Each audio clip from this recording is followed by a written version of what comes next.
Welcome to Commerce Today. My name's Darren, and your co-host here with me is Josh, and we are so excited to be with you and back again to talk about something really fun. And this is one of those awesome times, Josh, that you can pretty much do what I would call the Snoopy dance and say, "I told you so." But I guess we did that already last year. So what I'm talking about, folks, is we are back for our annual look at the predictions for e-commerce sales for the holiday season. So with that, this is your happy dance time, Josh. Let's recap last year. Tell us all about it. Yeah. This is the "I told you so" moment, my favorite part. So back in 2022, which feels like a lifetime ago for a lot of us, industry predictions, and this is mainly the Adobe predictions, but really across the industry, all the predictions about e-commerce holiday sales were too pessimistic. They actually fell $2 billion short of what e-commerce sales actually were for the holiday season. So the predictions last year were that sales would go up by 2.5%. They actually went up by 3.5%. There was a prediction that Thanksgiving and Black Friday would actually be lower, that it would drop by 1%. Big miss there in the predictions. They actually went up over 3%. So you'll see from all those numbers, really the trend was the analysts thought it was going to be a really rough year for e-commerce sales, and it turns out they were wrong. It was a good year. The interesting thing is you go back to 2019, e-commerce was about 15% of total holiday sales. By 2022, that's up to almost 22%, and it's expected to continue growing. And then, last year, Cyber Monday and Black Friday were the two biggest days for e-commerce. They made up about 10% of total e-commerce holiday sales. That's amazing. And then And then the kind of the interesting things to think about for this year before we get into the predictions is last year when we looked at the numbers, sales really started dropping around Monday, December 12th, about 10 shipping days before Christmas. So it seems like people decided they were done with their e-commerce and switched to in-store about 10 shipping days prior to the holiday. And then Adobe had predicted that 35% of online orders in the 3 days before Christmas would be for curbside pickup. Actually ended up even higher. 42% of online orders the 3 days before Christmas were curbside pickup. Wow. That's just amazing. So it sounds like all the pundits and everybody out there was being, well, let's just say a bit conservative in their approach to 2022. The good news is, at least for me, I didn't quite have enough time to read the entire document here, so I don't even know what's about to come. And I'm going to leave it that way so that it's all brand new. I like it this way. So Josh, let's start talking predictions. What is it going to look like? What's the prognosticator of prognostication telling us for 2023? Yeah, so the analysts that have published their findings or their predictions, they believe, and we'll link to all these in the show notes, they believe that for the holiday shopping season, so November and December is what they consider holiday shopping, there'll be 5% growth year over year. E-commerce will represent almost $222 billion in sales. So they are predicting bigger growth than they predicted last year. And they are even predicting, last year grew 3.5%. They're saying 5%. I have seen some other analysts that are coming in at 7, 8, 10%. So I think yet again, we're going to find that Adobe's predictions may be a little on the conservative side. Well, do you think, because I find this interesting, okay, 2.5% last year is what they predicted. So they've doubled it for this year. So they're really feeling good about it in comparison. So I'm guessing that as we dig through this, we'll probably there'll probably be some reasons why that they're feeling this way. But I don't know. What do you think about the cybers, the Black Friday, the Cyber Monday, all of that kind of stuff? Yeah, so Cyber Week, which isn't really a week. Just like how Prime Day is no longer one day, it's 4, and it's split across the year. But Cyber Week, so that's basically Thanksgiving, Black Friday, Cyber Monday. It's expected to be up 5% over last year. It's expected to actually represent 17% of holiday sales for the average e-commerce merchant. So that tiny little period from Thanksgiving to Cyber Monday is going to make up a lot of your sales. Adobe is expecting that Cyber Monday is going to remain not only the biggest shopping day of the holiday season, but of the year. They're looking at it hitting a new record of $12 billion spent via e-commerce on Cyber Monday, which is a 6% increase. They also have a 6% increase set for Black Friday, but that only takes Black Friday up to $10 billion. And then Thanksgiving, they think will grow 5% up to about $6 billion. Now, just curious, last year, did Cyber Monday beat out Black Friday? Do you know? Yes. Yep. Cyber Monday did. So, and that's for e-commerce sales. And so I guess people still like to go get their in-store specials on Black Friday. So, well, of course they do. I mean, hey, it's a sporting event of its own anymore. It really is. So, again, amazing predictions and stuff. We have some more here, but I guess maybe can you tease me a little bit here, Josh? What do you think is driving these more positive numbers going into 2023? Into 2024, but we're in Correct. 2023, but 2023 holiday sales. So I think there's two things, and it goes back to what we've talked about a few times of how the economy is driven more by news and perceptions than by actual numbers. I think these analysts are realizing that a lot of the predictions about the doom and gloom of the economy were incorrect. And so I think that's one thing, is they're being a little bit more aggressive, a little bit more willing to assume there's going to be some growth, just because when you look at the actual numbers for this year, all year long, there's been growth. Like the headlines have all been doom and gloom, but there's actually been a substantial amount of growth in e-commerce sales really all year long. I think there's a few other things going on. It's interesting. They talked about how, and this, I always think of the Chris Farley bit from Saturday Night Live, but El Nino, they've talked about how weather patterns are starting to have a bigger and bigger impact on e-commerce sales. And basically, if the weather's bad enough you don't want to get out, you'll shop online. But if it's so bad you're worried that you won't get your shipments, then you might not shop online. So I mean, there's a lot of different factors feeding into these models now that are basically all pointing towards growth for e-commerce this holiday season. That's interesting. A little rain, we just got to order it, ship it to me. All right.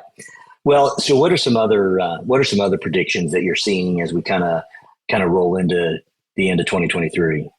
Yeah, so basically last year there was an expectation that discounts would average 32%. There'd be a lot of discounting. I think a lot of this goes back to all the supply chain issues. So at the end of the day, a lot of retailers got overstocked, so they clearance that stuff. This year, discounting is expected to be even higher at an average of 35%. Possibly related to the economy. Go back to our old buy now, pay later episode for my opinions on this, but buy now, pay later spending is expected to hit a new record. $17 billion in holiday sales are going to go through buy now, pay later, which also means $17 billion of new consumer debt is going to be created just via that part. So, and that's actually an increase of almost 20%. So probably the biggest news though. Oh, go ahead. I was just going to say that's big, and it's kind of staggering if you take just a second and think about it. I mean, I knew you were going to say the consumer debt, and then I was like, wait a second, that's consumer debt. That's a lot, and then that means how much ends up in potentially bad debt. And well, we can talk about 2008 a whole nother time. Anyway, moving on. The mobile shopping. Let's mobile shopping. So this one, well, on this one, I actually had to go back and look because I'm like, wait, this hasn't already happened? Because I remember conference presentations 5-6 years ago talking about this. And what it is that mobile shopping is finally going to overtake desktop for the first time for the entire holiday season. So the entire holiday season, Adobe's predicting that 51% of online spending will actually take place via mobile devices. So mobile is going to hit $113 billion in online sales just for the holiday season. It's going to be up 14% year over year. Something I love and I always joke about is they really think Thanksgiving and Christmas are going to be the biggest days for that. Because basically when you're with your family, instead of being with your family, you're going to get your phone out and start shopping. So I'm guessing that's more true than you might realize. The other thing that happens is, hey, when you go visit family, you see, ooh, hey, I like that. Where did you get it? And next thing you know, you're figuring out I can order it. Boom, it'll be at my house by the time I get home, kind of thing. So, Yeah. what about early shopping? Yeah, so it's really interesting. It's not the first time Gen Z has shown up in any of these reports, but this is probably the first time I remember Gen Z really influencing one of the metrics on the holiday shopping reports. And that is 49% of consumers are saying that they're going to start shopping in October. If you look at a generational level, Gen Z is really what's driving this. And 34% of Gen Zers said, "Oh, I've already started my holiday shopping. I started it in July." So that's a big shift. And I am not that organized. Like, I can't imagine. Back in July, I was just trying to survive the summer, not start my holiday shopping. And those consumers are really spending a lot more, but they're going to the places that have really strong omni-channel experiences. Buy online, pick up in store has been a must for kind of that early shopping we've seen from Gen Z. Yeah, who's that organized? Yeah. And what Gen Z do you know that's actually doing their holiday shopping in July and early August? I don't know. Do you know anybody that's like that? Not that I'm aware of, but honestly, I don't go around in July saying, "Hey, did you start your Christmas shopping yet?" So Well, maybe we should. So that could be the that's next true. thing. All right. Well, hey, to bring this all together like we always do, and I can even foresee a couple of things that you've mentioned so far, but how does this affect our e-commerce managers, the directors out there that are managing their store, their online presence? How does this information affect them? And I know it's probably a little bit later in their cycle than maybe they'd want to hear it, but how can they take some action? Well, first, you probably were so blown away by one of the bullet points, you skipped right over it.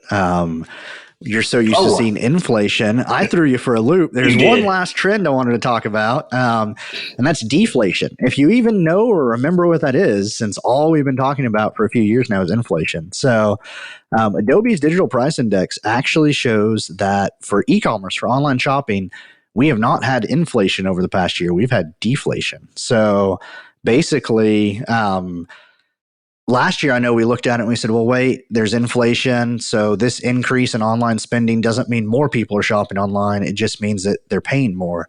Well, that's not what's happening this year. Adobe's digital price index is showing that prices have fallen for 12 months. They're actually down 3.2% over last year.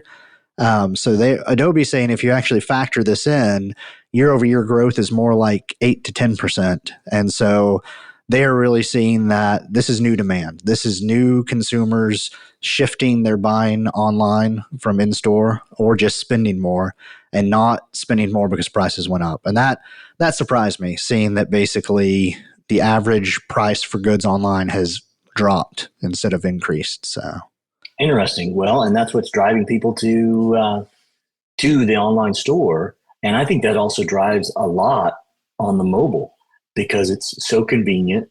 The mobile devices have become so powerful that hey, instantly you've got great, 5G is pretty prevalent at least here in the U.S. And so, hey, what the barriers? There's a lot less barriers to really making it happen. So I guess now we'll kind of go to the next piece on the managers and our directors out there. How can they take this information and make it useful? Yeah. So first and foremost, if you haven't actually gotten holiday marketing and promos out on your website like now, you're behind, especially if you're targeting a Gen Z audience.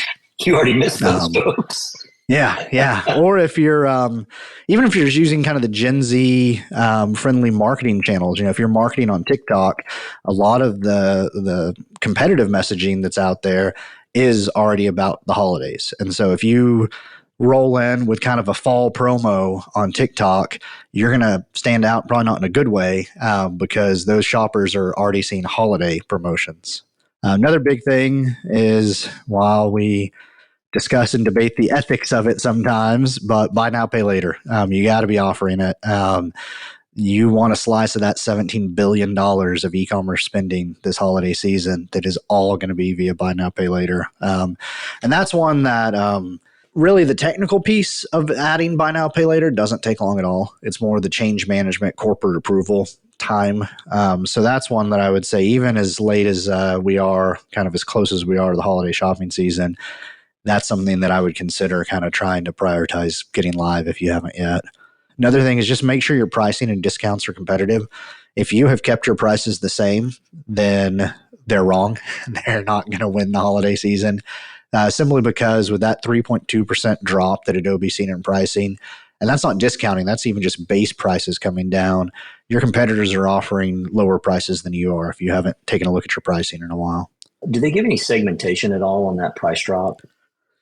They do, but I did not dig into that data. That would be a whole other podcast, basically. But yeah, they do. And I would encourage you to click through the links in the show notes. You can see some of that data. You can also see something that I always actually send to my wife is they even say these are the hottest products for the holiday season that may sell out, including toys. And so I basically send it to her each year and say, hey, if we're going to want any of these toys for our kids this year, buy them right now before people start reading this report.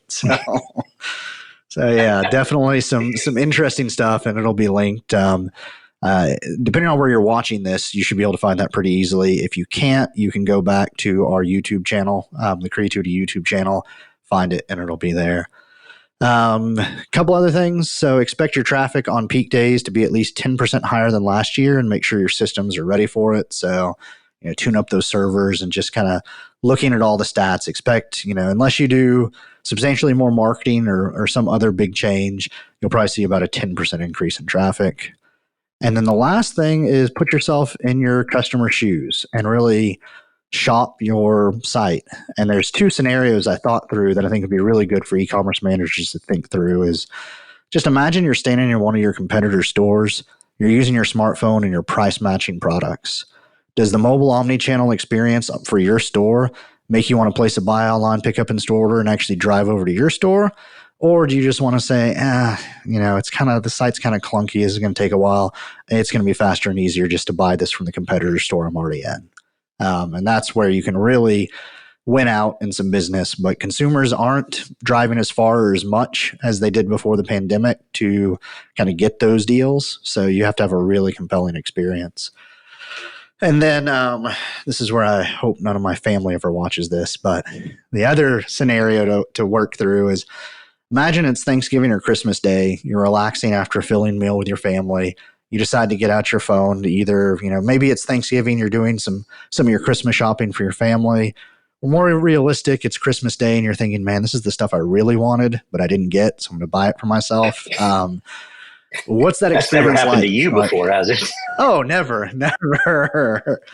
But you want to ask yourself, what's the experience like? Am I getting frustrated? Or is it a really remarkable experience that makes me, excited to shop from this brand and excited to buy? So that's kind of the two. And there's, if you find major glaring issues and you're thinking, man, I need to redesign my site, well, it's too late for that. You can get started now, but you're not going to get that live before the holidays. But lots of times it'll be little stuff. We talk a lot about Shipper HQ. And so think about, are you able to see, say it's Thanksgiving Day and you're shopping on the mobile app or mobile site, can you see the exact date you expect to receive that product? If you can't, and a competitor site does have that, well, you're probably going to buy from the competitor.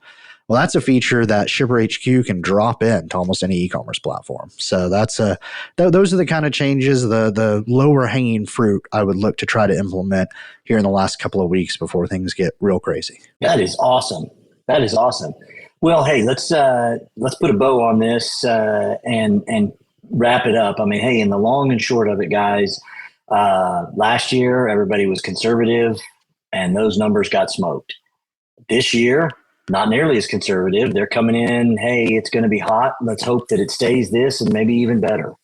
And it really does look good. Like things are going to really come through. As with all things, make sure your site and make sure the things you've got, the discounts and pricing are in alignment. Definitely, if at all possible, consider buy now, pay later. And if you haven't figured it out, for the love of peanut butter and jelly, mobile. Got to be ready early and often and be on mobile. So bring that together and really take a quick look and be willing. And I like your examples, Josh. A lot of it is be willing to be your customer and go explore and see what is maybe on the other side, what is out there. So your last thoughts. Just have a happy and successful holiday selling season. Absolutely. And to all of you as well, we appreciate you, appreciate any of your comments and thoughts. And as always, take care until next time.